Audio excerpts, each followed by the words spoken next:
I have a question, Jez. Okay, go on, Joe.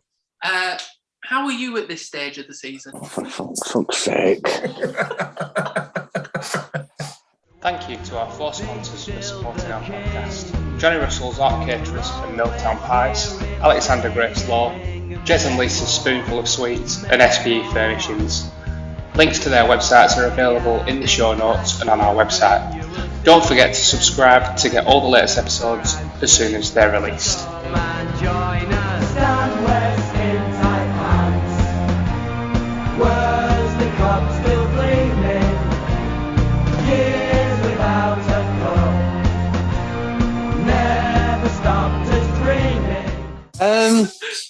Old, tired. I mean, you only had one ankle, so I'm weary. I've just looked at my figures haven't been outrageous up to here. And I know I got less than 5 wickets in the league, but I've got a few in the cup there. 6 overs, none for 13 is not bad. No, I was going to say your cup stats were really good for that year, weren't they? Yeah. Well, let's leave it at that. So then we move on to, when I can get this back, semi-final, 27th of June, Enfield, again at home. See, I always thought that game was away. What is wrong with me? So we've won the toss and we've decided to field. Crikey, I remember this game. I can't remember the others, but I remember Peterson completely smashing us everywhere. Did we play every game at home that year? Yeah, it looks like it, yeah. Go on, Joe Martin. What was the build-up like to this game? Bear in mind that 2 years previous at church, things didn't go quite to plan. Yeah. Was there anything different this time around? Or, I mean, you'd certainly say that you probably had a better team, maybe. I don't know. But what was different? Or wasn't there anything? Well, I'll start it off, Joe. I think we had a better all-round team.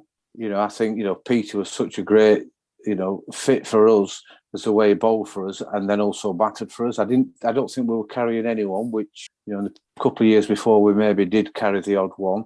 I'd like Joe Beneducci to comment on this, whether the captain and his vice and or the club had any input. I remember thinking, being really, not negative, but I'm not looking forward to, I don't want to think of what could happen here. I was very switched off from where that first, in 2002, I was all over it. I was convinced we were going to win it. I was convinced we were going to win the cup and I'd be carried around on everyone's shoulders all around Rose Grove and I could finish them with 2 ankles, but it wasn't to be. Dooch, can you remember, we didn't have any fancy let's go for breakfast and stop in hotels the night before like this lot do now these days? No, there was none of that. I think it was fairly low-key and I think probably 2002 did probably play a little part in that, probably just tempered his enthusiasm a little bit. I don't remember there being anything special in the build-up to that game. No.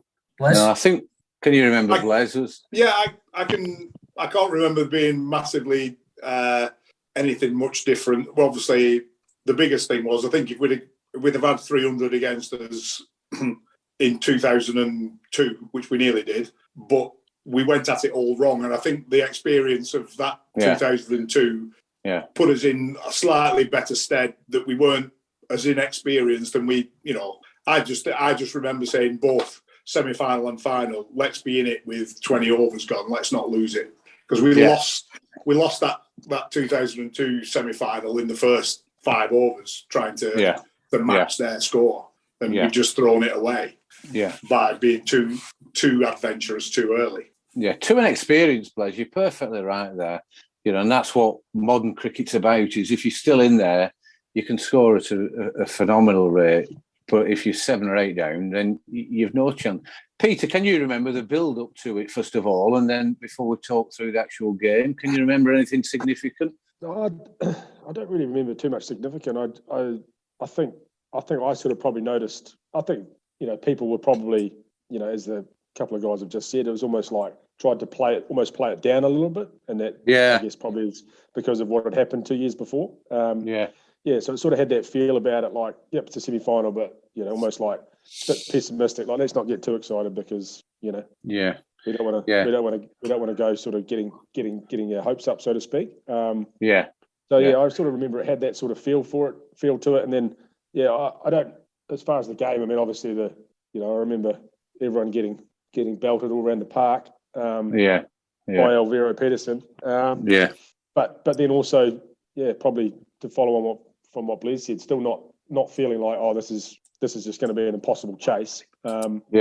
Because I think from memory, it was a really good wicket that day, and I always felt that season for playing there on that ground that if it was a good wicket and there was a little bit of bounce in it, then obviously that shorter boundary at the top end was always played a big factor if you sort of felt like you could hit through the line of the ball. So but still to chase that down the way that we did was it was one of those games that's why you remember it for that sort of last 10 overs of the run chase, I guess. Yeah, it's phenomenal, really, when you're looking at the scorecard now. Can we just go through, really? Joe Martin, you won't remember that. Do you know if you were there watching? No, I was tallying. I can remember it. You remember the game? Good lad. Yeah, I can remember the game. I might be in the gun a little bit, but Joe Martin hit the winning run. Yeah, that's true. He also took a very important wicket as well, as he is a key figure. Yeah, he's kind of happening. I can remember it. I was trying to do my dream. Yeah, you were being very efficient. Hard to say. Yes, exactly. Yeah, Gary, you remember it or not? You. Oh yeah, I mean, players might have been playing it all down and stuff like that, but I was looking forward to it right from the Con game. Super excited. All that week leading up, it were how early we're going to get into Stella Corner. Who's going to be runners to the bar. Who's bringing food. And I think the day before, didn't we have there was a mental game. Somebody like, it might have been Aslan, and it was like a 35 over game or something, and both sides got 200 plus, and I think we squeaked home that day, and that just like made it even that 24 hours before then everyone were on a real high, I think, going into the semi, and then when they rack up 300, you sort of think, oh, hang on a bit. But like you say, I were well excited about it. I were playing it down at all. Blez 100 the day before, Jez. Yeah, just got that up now. Little trip 70 and Blez 100, and we've got in a 30 over game that as well. 30. 30 over game, 218 for us. It's a great podcast, can I add? Yeah, well done. Right, Dooch, I'm going to come to you now. Before we just see what Charlie and Blez's thoughts are around that. We did this quite a lot on that 2004 podcast, because as Joe's mentioned, you took a great, I think you took, a good wicket, stumped Andy Barker by Charlie, and you've hit the winning runs, but you've still gone for 10.83, so you did have to make up really from your bowling figures, didn't you? Yeah, I did. Yeah, I got Peterson out, and Andy Barker out, and then some. That's right. Yeah, just kept whacking me into park like repeatedly, just like 6 after 6 after 6. Yeah. I do. We have had that story before, and I couldn't remember. I mean, it's got to be that R.W. Green. Rob Green, that's right. Yeah, Rob Green. I think he had a great career. Yeah, he did. He got 24 that game. Hit 3 sixes. He got 38 in his career. 38 runs. So they've got this 310. Blez, you're right. Let's keep in the game. Let's do things as we can. I must admit, I didn't think we'd get near it, but that was the pessimistic me at that time. Finchy's got 30 odd trips out really early. Peter's come in, LBW as well, which, I'm not just saying it, Pete. Pros, are less likely to get given at LBW in league cricket, certainly in cup games. Can you remember that, were you Stoners? I can't really remember no. whether. Yeah, I just remember. I remember when you're chasing a big score like that. Like, I guess when you're other pro, you sort of think, well, if we're going to chase 310, then I'm probably going to have to get a big score. So like I said, I can remember when I got out, sort of thinking, this is this is difficult. This could be tough now. But I think that was the strength of the team, is that we did have a lot of batting. And that's the way it played out. But I do remember thinking when I got out, well, that might be it might be a bit tough. Yeah, it's going to be difficult from there, isn't it? Blez, can you remember? Obviously, Fulton was out the LBW there, and Charlie's come in. I know it's a difficult task, this, Blez, because we don't have balls faced on here. Can you remember what sort of run rate we were looking at that stage when Charlie first came in? I think, we'd scored at a pretty reasonable lick. So even though Pete was out, we were still nearly 100. So you still got 200 to go. But I think we mentioned it before. Fairly early on, we'd realised that they were bowling all their. That's right. Their bowlers, and we only reckoned they had 4, true bowlers, and Alviro's a good pro, but bowling was definitely his weaker string to his bow. So I think early on in mine and Charlie's partnership, we just said let's just wait, because they're going to have to bring somebody back on, or they're going to have to bring somebody on, and when they do, we just have to go hell for leather for it, and just take our chance. Then just stick in, play it around a little bit. Don't get too far behind the run rate, and like I said, be in there after 25 overs, and then see what they're going to do, and that's how it sort of like that's how it panned out. But obviously, again, as we said in the previous thing, we did bat really well. We took their 6 bowler down. Yeah, and the pair of us got out, even though we'd done well. We got out.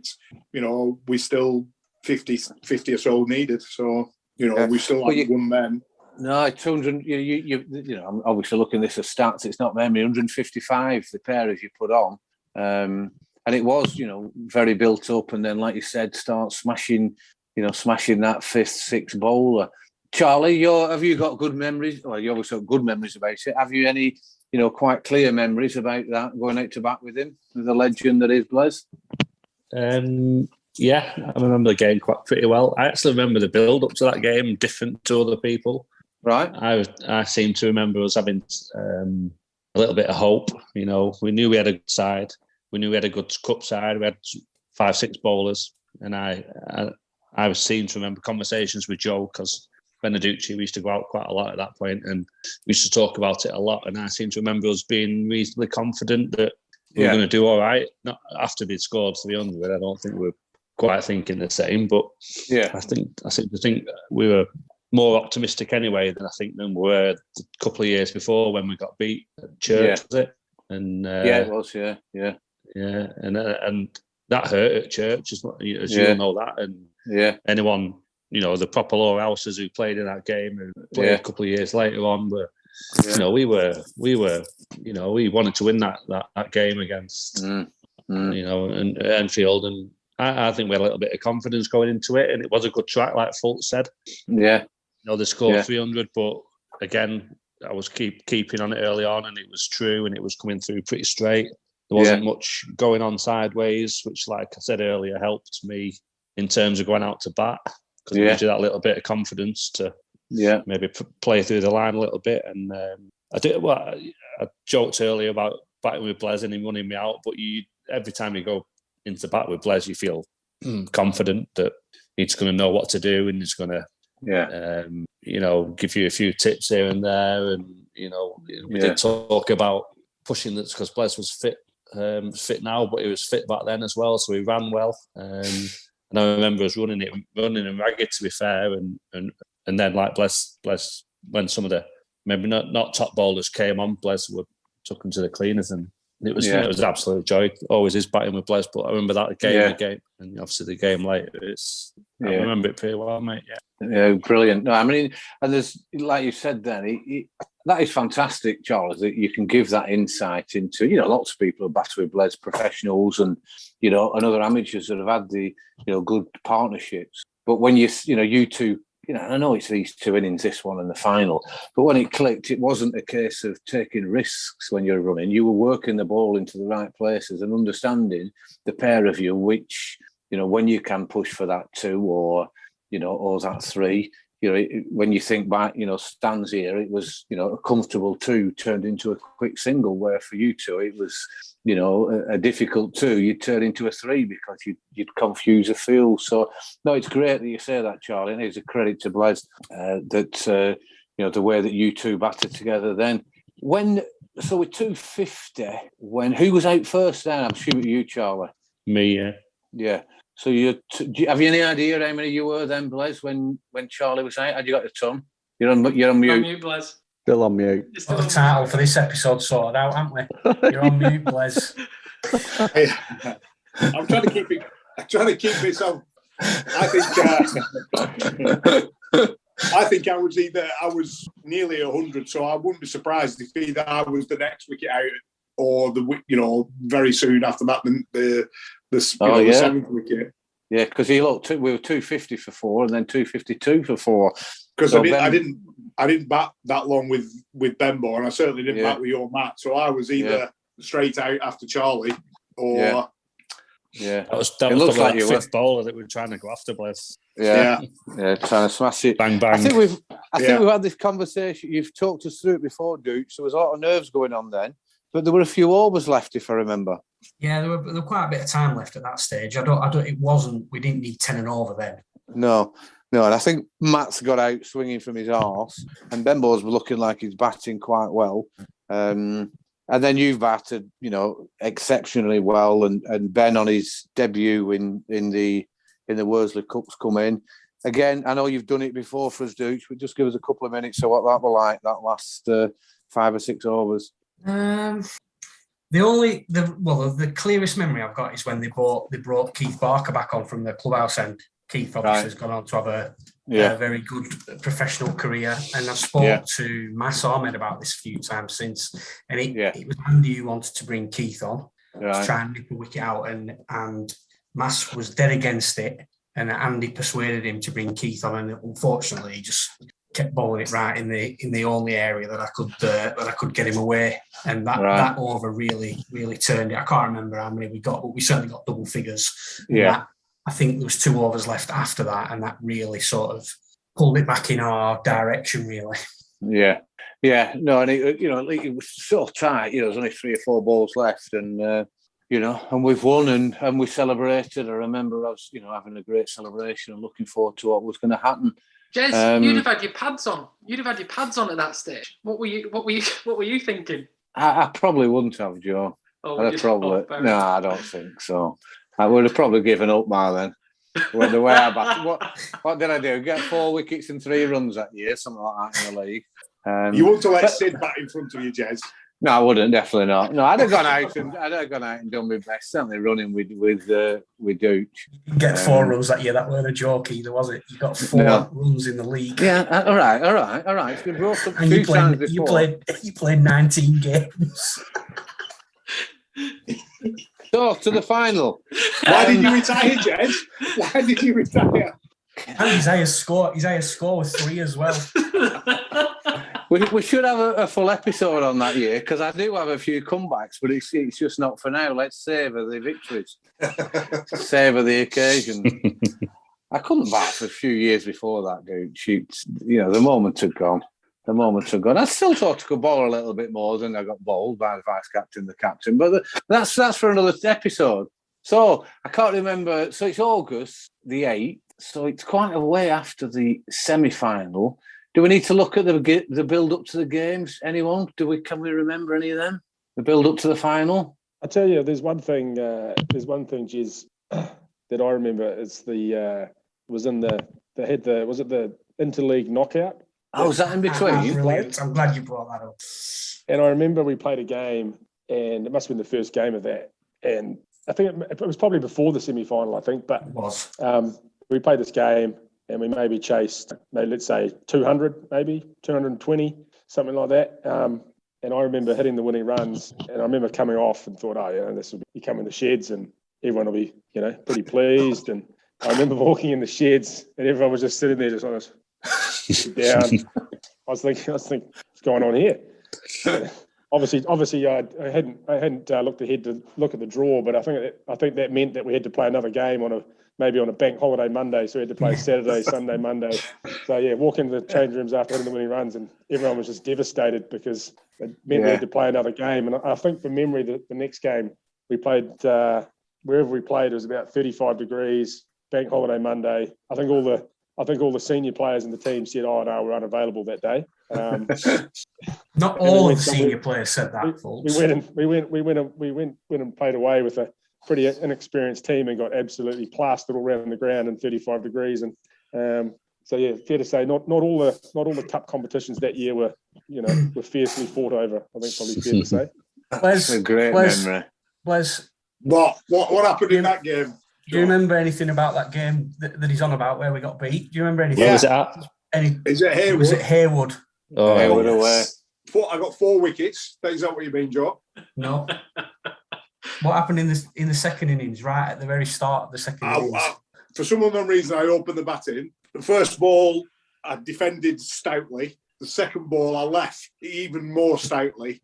Raised my hands, and the wicketkeeper rolled the ball onto the stumps, and I was summarily run out for none because I didn't want to put my foot on the painted line, so I batted outside the crease. The painted line was wet, and you didn't want to stand on it to get your boots muddy. And we got beat by 168. Oh, Fultz, I bet, and you got the wrath for that for getting us through the Wolsden game. It looks like you got 70 odd against Wolsden. Yeah, I remember Matt. I don't think Matt was like, "No, I'm not playing that game. I'm not playing that cup competition." It's rubbish. Yeah. No, it was a little bit deflating to walk off. And you're going to be slapped on the back in the day, though, Fultz, to put a bit of context to that, we couldn't get anywhere past like the semi-final because they'd put how the fixtures worked. They'd always put fixtures on a Sunday, which would be our game day. Most leagues were Saturdays, so we were like, it was almost a pointless competition, wasn't it? Had to forfeit it, didn't we? Yeah. Blez, you took 4 wickets as the 7th bowler. Yeah. That's how ridiculous the competition was. That's my bowling career for you. Exactly, Jez. That should be the comment for all these types of competitions that are ludicrous. Can you see that Matt didn't bowl during that game? Yeah. And do you know why? He'd been Elmy's best man. He got a pair of brogues that Elmy had bought him for his duties, and they creased him, and he had sort of massive blisters on the backs of his heels. Too much dancing. So we move on. The draw's been made for who's going to play at home, and I get the impression, again, help me out, lads, if I've got it wrong, but we know for probably 3 or 4 weeks before that we've got the luxury of being able to host the final. And it's worth talking a little bit about, Frank and the other helpers as to how they built it up and now we've got the different tents and gazebos and everything else there. And I must admit, like you've all pointed out, I was at the twilight of my career, but that was a real tingle walking onto the ground there and seeing the fans that were already there at 11:30 and everything else. Fultz, what were your, I know you've seen our fans, you've seen the Burnley games and everything, but that was quite special, even for someone who's played as many tests as you have. Is that right in saying? Oh, definitely. I mean, you just don't see, you certainly don't see crowds like that at a game of club cricket in New Zealand. And to be honest, you sort of, until I actually could see it, almost had to see it to believe it, because in the build up you sort of hear everyone's like, there's going to be a big crowd, there's going to be a lot of people there, and you sort of think, there'll be a few people there, but to actually see it, and everyone was jammed in right on the edge of the boundary the whole way around the ground. Like I said, it was phenomenal. Really amazing to see, and just like I said, I guess as someone who wasn't obviously sort of from the area, just definitely made you aware of how much it meant, and to people like like I said, like Frank and that, who just it put so really much cool, in. Really cool to see. Dooch, at the time, again, my memory's a little bit blurred about it, and I wasn't involved with Matt. I didn't try and push Matt to how we should do things or anything. I was quite laid back and cool about that, and was okay. Do you think that was the feel of you as the the captain, the leader group, or were I misunderstanding it? I'm not sure, Jez. I do remember this time we did do a little bit more in terms of. I think Matt had us down for a team meeting during the week from memory. Which we'd never done before. No. We never ever had a team. We never had a team meet. No. And then obviously on the game day, we didn't go for breakfast, but we were all at the ground. For probably 10:30, which again was massively out of step with what we would normally do. But I can't remember. I can't remember feeling nervous or calm or what. I just It might just be my recollection. I just felt quite calm about it. What's going to happen is going to happen. I think we're in a good place. I think we're playing quite well with the best side we could have out. Gary, did you come up? Were you watching that game? Were you in one of them tents? Yeah, I thought you might be. How was that on the build-up before it started? I was still in one of them tents, Jez, at R5 on the Monday morning. as Fran reminded me, actually, at tea tonight. Right. I sort of woke up in a blur with my phone going and saying, "Where are you?" I said, "I don't know." So unzipped the gazebo. And I said, "Oh, right, I'm still in the gazebo." She said, "Don't move, I'm sending a taxi."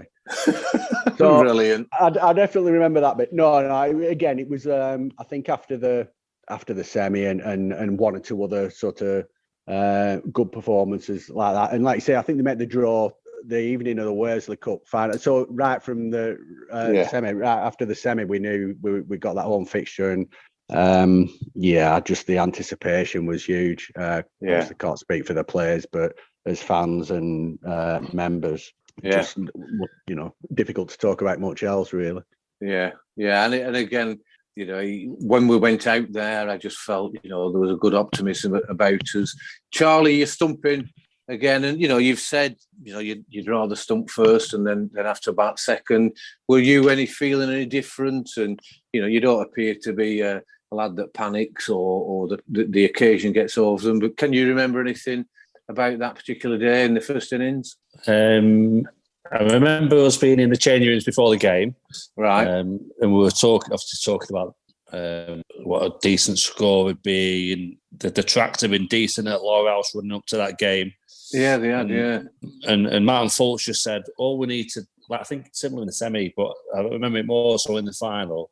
Them saying all we need to be is in the game at half time. So we'll work out when we're out there what that score is going to be. But if it's playing well or if it's not playing well, we'll readjust what we're doing. But what we need to do is we need to be in the game at half time. And that sticks in my mind massively. And obviously other stuff that happened in the first innings that you probably come on to, but. I remember, I think you said or Fultz said walking out onto the ground before the game. Maybe it was as early as 11:30, and there were probably 400 people. Sat there watching. I remember doing our lap of the ground for our warm up and getting cheered as we ran round. It is, isn't it? Yeah, and you're right. About. The different tactics there were then to what happens now and working at the opposition and everything. It was just a case of let's just keep it, just stay in the game. And I do remember the first maybe 4 or 8 overs, Chris. I'll bring you in here around. Sid's obviously not gone well. I can't really remember about that. Fultz, I think you've only bowled maybe 3-4 overs. By the look of it, you only bowled 6.2 out of the whole section. Can you remember what happened there, Blez, early on? I don't think we got off to a poor start, but we're obviously changing our bowlers very early. Yeah, obviously, we got Mick Ingham out pretty early, didn't we? And and the pro. To my mind, we got out relatively early. Didn't you? Got the pro out relatively early. And I thought we all thought that's a great start. After 10 overs or so, aren't we doing well? And then it just went into a bit of a lull, and they started. I think we mentioned it before. we seemed to give a boundary away every over, even if we bowled well, and sometimes it was 2 boundaries and over, and it just seemed to be not getting away from us, but it was from having a really positive start, Matt quite rightly decided he was going to try and change it up and try and switch his bowlers. He'd obviously had a conversation with somebody, maybe even just to himself, saying that he wanted not to try and bowl people in long spells. I mean, we had a similar conversation with Pazza this year when he took the captaincy on when Ben had injured himself at Crompton. Yeah, and he was of the thought, I don't want people bowling more than 4 or 5 overs, in a spell. 3 overs, 4 overs, that's long enough for me, unless they're looking like getting wickets. And I think Matt had decided on a similar tactic. He'd not mentioned anything to me about that. That just seemed to be his tactic for the day. To be fair, Blez, all 4 rounds at Cup, he used 7. He used 7 bowlers. And in all 4 rounds, and very rarely did somebody bowl all 10. Obviously 2 or 3 people would do, but you won't have 4 or 5 players bowling 10 overs. And he did seem, whether that was just by accident or as a tactic, Cup matches generally, that he did mix it up quite a bit. Yeah, and he's quite, what you're saying there, Chris. We didn't discuss on the last podcast, the 2004. It's quite the modern way now, isn't it? What Stephen Parrish said to you. He's bowling less spells, whereas as a bowler, once I got into a rhythm or got into a spell, I'd want to carry on. But you look back there, whether it was by good fortune or by good management, Matt's done a great job there. Can you remember how many overs you did bowl, Peter, in that first spell or not? You only bowled 6.2 in total. Yeah, I think it might have been. I think it might have only been 4. Yeah. I can't really remember too. I think I got a wicket. I got a wicket at the start, but it was only 3 or 4, and like I said, it was I guess the difference between the cup competitions in the league, because as I say, in the league, a lot of the time it was just keep bowling. I'd keep bowling from one end, and Bimbo would either he'd either open the bowling, or if he didn't open the bowling, he'd come on after 3 or 4 overs at one end, and then just stay on. So but I mean, I can't. Like I said, the actual specifics of their batting. Like I said, nothing really stood out for me, other than obviously you getting the pro out. And Charlie's great catch. It was a great catch. And and then like I said, it was sort of a fairly not a nondescript. You wouldn't say it was nondescript innings, but like I said, nothing really sort of stood out. It wasn't. I wonder if that's just because everything ended up being overshadowed by what happened, later on in the second innings. Yeah, I'm sure it did. We'll bring Joe Martin in a second, but it just, for the listeners, for those who didn't listen to the other podcast in 2004 that we did about 2004 or weren't there, it was a really hot day. It was a very, the start of their innings was hot, blue sky. There was some suggestion of maybe some showers, which we'll come on to. But it was a very warm day, and I agree with you, Peter. It was, that start, we started well, and Matt's changing the bowling. Then they seemed to get away. Then all of a sudden, he didn't out, and it went on from there. Joe Martin, can you remember it in between going around selling your CDs? Yeah, I can. I also think that we had before Charlie left. we have a really wonderful opportunity to go through the pros wicket. So you taking the pros wicket, because we can discuss it from you being at the end of your mark and Charlie being in his wicket keeping position. I'm all for that. Excellent. So am I. That's fantastic. Can you walk me through what you at the start of your run? Yeah. Well, can I just stride? Okay. Well, can I build it up a little bit better than that? So we just summarise what had happened before. Yeah, I mean that's as enthusiastic as I can get. So you can probably do a better job. I was always right throughout my career bowled from the park end. No, I'm not bothered where I bowled from. It wasn't an issue. But because of the way Matt's moved to this modern cricket, we were swapping around. I think I bowled at least 3 spells. So I'd come on. For Sid, I think initially from the park end. Peter would open from the dressing room end, I think, on that game. Matt would come on at the dressing room end. I'd come on the park end. I'd bowl however many overs, then come off and be ready to bowl again.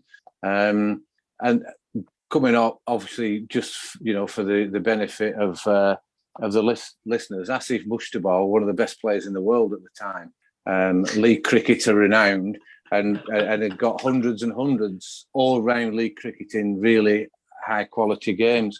Charlie and I had spoken a couple of overs before about his slight weakness, which was the ball that just dips in a little bit, pitches on leg stump, leaves him. It's going to nick the top of off stump, but he's got to play at it. So Charlie's encouraging me that, this is what we need to bowl, but just keep bowling straight, and then bowl one of those cheeky little ones at inducts and nips away. And I did. It worked to a treat. It would have took the off bail, but it just caught the outside of his bat, and I could hear it thud into the centre of Charlie's gloves, under no doubt whatsoever. And he just walked off. He knew that he'd been done. He'd been done by one of the balls of the century within Lancashire League cricket. And Charlie, well, all right, Joe. That was fantastic, Jez. It had a real poetic license. And Chaz, Jez has just walked us through from the start of your run up of Mushtaba's wicket. You were in your crouch position. What can you see? What are you thinking at the time? I think the first part, I just caught the end of that. The first part of Jez's description was pretty accurate. What is that? I don't think it's the wrong way round. Why sat naff? Why sat naff? I think it's Welsh, that. Welsh. If he's not on mute, he's got his signs up wrong way around. That's the title, Joe. Why sat naff? Look backwards for me. Fantasy. I think the first part of that was pretty accurate, Jez.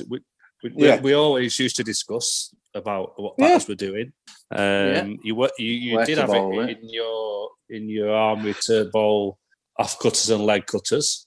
You were a fantastic bowler. It probably would have clipped the top of off stump had he not been good enough to nick such a fantastic ball. Yeah. However, he nicked it, and I went from like ecstasy, thinking, "What a massive game this is!" Jez has just nicked the prof, and I'm just about to catch him. to seeing it go past my glove, so not seeing it, but I knew it had gone past my gloves, and I didn't feel a thing on either glove.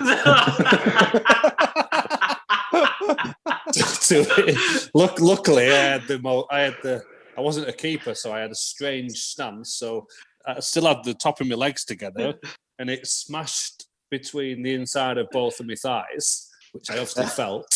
And then I'm thinking, I've got in my mind, I'm thinking it's going to go two ways. This, and I looked down, brilliant, and it's stuck between my thighs, and then I'm fucked for that. And I picked up both my gloves, and you can see it on the video actually. Yeah.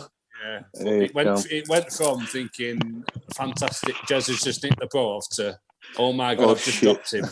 Just dropped the I might get another chance. It's amazing how many things go through your mind in a situation like that. Because I'm thinking, he's just nicked him off, I'm going to catch him. I'm thinking, oh my God, I've just dropped him. To we might get him out for less than 100. So I might get another chance, and then thinking, oh my God, it's stuck between my legs. And do you know what? I think if anybody gets a chance to watch the video on the website of the World Cup final, I think you can see all those different states that Charlie went through in that really short clip. That was tremendous. Thank you. It was. No, it was. It was one of them moments. I don't think we realised how important it was at the time, and who knows what would have happened. But again, all credit, to Matt continuing this short spells, and then the inspiration of bringing Ben on, which we've done with Ben. We spoke through with Ben and managing to get his hand on a straight drive, and Barry Knowles has run out. When we've gone in the dressing room there, lads, the lads who've played, in fact, Dooch, I'll ask you this question. 2-3-1, it always seemed a lot more than that when you look at how well we chased it. We chased 300 and 320 in the last innings in the round before. But this one, it's the opposition, Jez. Yeah. I mean, Aslandon were a really, really good side, weren't they? I mean, Enfield, with all respect, they weren't in Aslandon's league, were they? And Aslandon actually did win the league that year. And if you look at the side, Dearden, Barry Knowles, Ingham, John Simpson, they had a really strong side. Yeah. So I think that probably skews. You're right. Yeah, and there's some good bowlers there with Blomley, and Howard have played a lot of cricket. But I just look at he'd always get through his 10 overs cheaply. So again, but I think I was quite confident and quite cool about it all. But then we got off to that poor start for some reason, and that, if I remember rightly, it's getting quite humid at this stage. I'm not suggesting the ball's hooping around everywhere, but it is getting a bit humid. Peter, you're going out to bat at 18 for 2. I don't think we'd had a lot of overs, maybe 4 or 5 overs. Can you remember your thoughts around how you were going to play and how that went? Were you getting any stick? Were they bowling well? What happened there when you went in? Yeah, I think from memory, I looked back at the scores the other day just to remind myself that it seemed like in that run chase later on, it seemed like they scored more than 235. I agree. Yeah, that's what it felt like. It felt like it was a really big score, and I think that's now looking back in hindsight at the scores, it's because we were 2 for 15 or whatever we were inside 3 or 4 overs. So yeah, but I mean, again, it was a little bit similar to the semi-final. It was in that sort of situation, I guess. I was thinking, well, 235. If we bat the overs, then you should chase 235 on a good wicket. Yeah. It was one of those ones where I think, from my point of view, when I got out, I mean, I've been really disappointed, obviously, to have got a start. I think that's probably whether it's league cricket or whether any form of cricket, if you're a top order batsman and you get yourself in on a good wicket, then that's when you're the most disappointed, when you get out. I think I got 20 odd and was sort of got myself in and got out at a bad time, really. Yeah. Can you remember before Blez came in and you were still there? Did the atmosphere and the weather conditions start to make a difference? I can't remember at that stage. I think it got a bit darker. I mean, like I said, I do remember it was really sticky and hot. One of those sort of days. But yeah, I don't know. Like I said, it got a little bit cloudy, but obviously certainly not as dark as it got. Later on, when the sun went down. When the sun went down, that's right. I'm just wondering, it's in any part of the world, when it gets so humid, it does start hooping around a bit. And they've got Dearden, who's a great bowler, and Blomley's no mug. So Peter's in with you, Chris. You've gone in at 4. We're 18. The pair of you've put 50 on. How were you feeling then, Chris? And what's your thoughts when Peter got out? I know you're not a panicker, and it must have concerned you. But were you any doubts at that stage, or were you comfortable? Obviously, you're disappointed when your pro goes, and it'd have been great if Fulton sort of would have been there for another 20 overs, because I think he would have seen it off. And we'd have made a. It wouldn't have been as good a story, though, Blez, would it? No, that's right. Yeah. You probably wouldn't be doing this podcast now if that's what it is. Probably retired with Jez. Getting slagged off. If only. If only.